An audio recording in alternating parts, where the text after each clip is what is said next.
मुझसे किसी ने पूछा कि आप एक्टिव कैसे रहते हो, सुबह 9 बजे क्लास शुरू होती है और शाम के 5 बजे तक मैं खड़ा रहता हूँ। या रूटीन, ये तो आपके सामने है, रूटीन में सुबह 4 बजे उठता हूँ तो रात के 10-11 बजे तक काम कैसे करता हूँ। तो मैंने आपको उपाय वाला एक जो कंटेंट बताया था, जिसका वीडियो शायद अब यूट्यूब पे अपलोड हो गया हो। उपाय क्या होते हैं? हमारी एक अपनी एनर्जी है, वो एक लिमिटेड है, और एक पर्यावरण में एनर्जी है जो अनलिमिटेड है। हम सीमित हैं, वो असीमित है। तो हमें वहाँ से एनर्जी को लेना होता है और अपने साथ सिंक करना होता है। सिंक करने के 2-3 तरीके हैं। जितनी आपकी इंद्रियां हैं वही काम कर सकती हैं, कर्म इंद्रिय और ज्ञान इंद्रिय, और हमारे पास उपाय के रूप में है।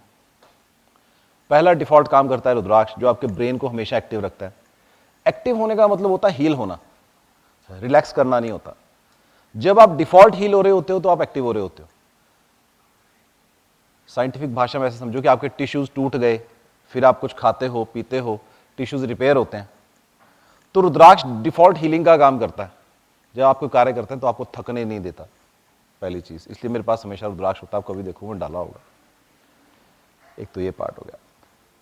दूसरा, कोई ना कोई जेमस्टोन, पत्थर के रूप, कोई ना कोई मैंने अर्थ के नीचे का पत्थर डाला होगा, क्योंकि वो डिफॉल्ट जागृत होते हैं। इतने सालों से अर्थ के नीचे हैं वो, कोई रीजन होता होगा उनका। इसलिए मैं रुद्राक्ष और क्रिस्टल डिफॉल्ट डाल के रखता हूं हमेशा, या उसके साथ कोई ब्रेसलेट एज पर रिक्वायरमेंट। दूसरी चीज है मंत्र, जो नॉर्मली हर व्यक्ति इग्नोर करता। मंत्र एक ऐसी चीज है जो आप अगर आप उसको सिद्ध कर लेते हो, एक प्रोसेस है। हर मंत्र एक टाइम पे जाकर ट्यून्ड हो जाता है। सिद्ध होने का मतलब कोई स्पेसिफिक नहीं है। आप चाय बनानी शुरू करते हो, जब स्टार्टिंग में चाय बनानी आपने सीखी होगी तो बड़ा नाप तोल के डाला आपने। एक व्यक्ति की चाय बना रहे हो, आधा कप आपने पानी डाला, फिर आपने 1 चम्मच चीनी डाला, हर चीज माप माप के डाल रहे हो। और महीने के बाद आप फोन पे बातें करते हो, ऐसे भी डाल देते हो, तो आप सिद्ध हो जाते हो, आप ट्यून्ड हो जाते हो उस चीज में। उसको हम सिद्ध होना कहते हैं, सिद्धस्त हो जाते हो। तो मंत्राज एक ऐसी चीज है कि अगर आप उसको चैंट करो और आपको उसका मतलब पता हो, तो वो इंटेंट आपको क्रिएट कर देता है। तो आप जब भी उसको दोबारा इस्तेमाल करोगे, वो आपके ब्रेन के उस पार्ट को एक्टिवेट कर देगा जहां पे जाके उसने काम करना।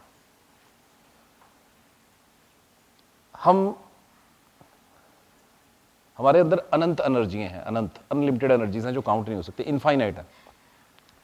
और जो एनर्जीज मिल चुकी हैं आज तक, उनका नाम है और उनके लिए मंत्र है, उनके एक्टिवेशन के लिए। उसको कभी भी जागृत कर सकते हैं। इसलिए जब आप किसी गुरु के पास जाते हो, जो कहानियों में होता है, आजकल कम होता है, तो वो गुरु कोई मंत्र देता है, आपको दीक्षा देता है कान में, फिर आप करते हो, फिर रिजल्ट आता नहीं आता, बात की बात है। मंत्र सिर्फ वही होता है जो आपको इंस्टेंटली रिजल्ट दे दे। अगर किसी से आपने दीक्षा ली, उसने आपको मंत्र दे दिया, तो वो इमीडिएटली काम करेगा, क्योंकि दीक्षा में क्या होता है, वो सीधा ट्रांसफॉर्मेशन करता है।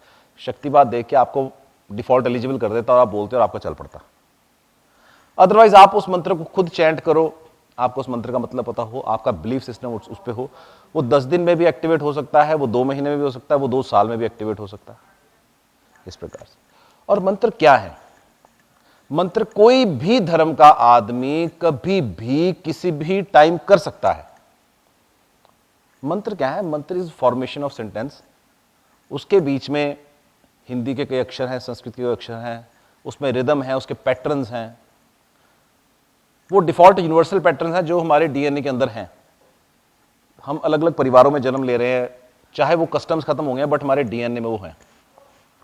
तो जब मंत्र को चैंट करते हो आप, डिफॉल्ट वो पार्ट आपका एक्टिवेट होता है। जैसे मैं नॉर्मली कौन सा मंत्र करता हूँ, मैं धीरे धीरे बोलूंगा, आप अभी मत करना मेरे साथ। जब आप वीडियो कभी आएगा ऑनलाइन तो उसको सुन लेना, उसको कर लेना। तो ये जो मंत्र मैं करता हूँ रूटीन में, ये आपके अंदर ऊर्जा पैदा करता है।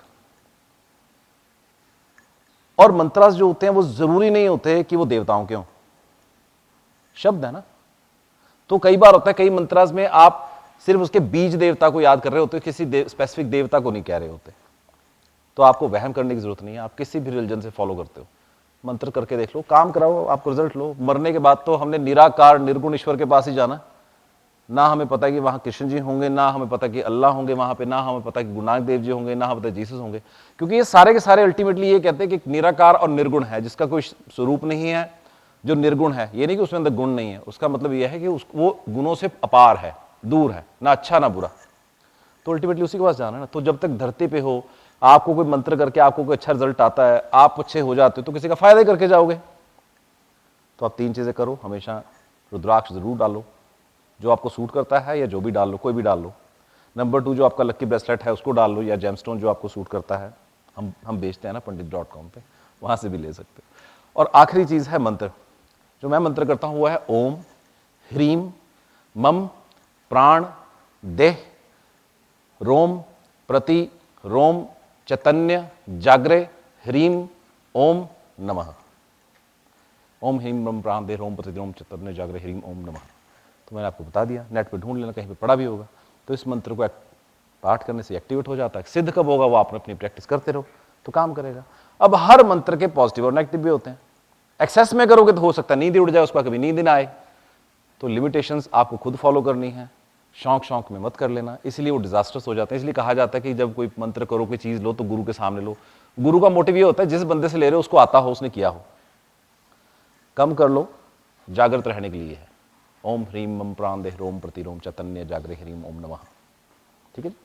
और मैं आप सबको सजेस्ट करूंगा कि आप नेट के ऊपर डिफरेंट मंत्रास हैं, उनको देखा करो, बोला करो, पढ़ा करो, उसके मतलब पढ़ो। सबसे बेस्ट होता है गायत्री मंत्र, बहुत चीजें पूरी कर देता है वो, इंस्टेंटली रिजल्ट देता है। ये वाला जागृत रख देगा आपको। और भी बहुत मंत्र हैं। तो ये था जी छोटा सा माय बिग लिटिल सीक्रेट। आप कर लो, आप रिजल्ट ले लो।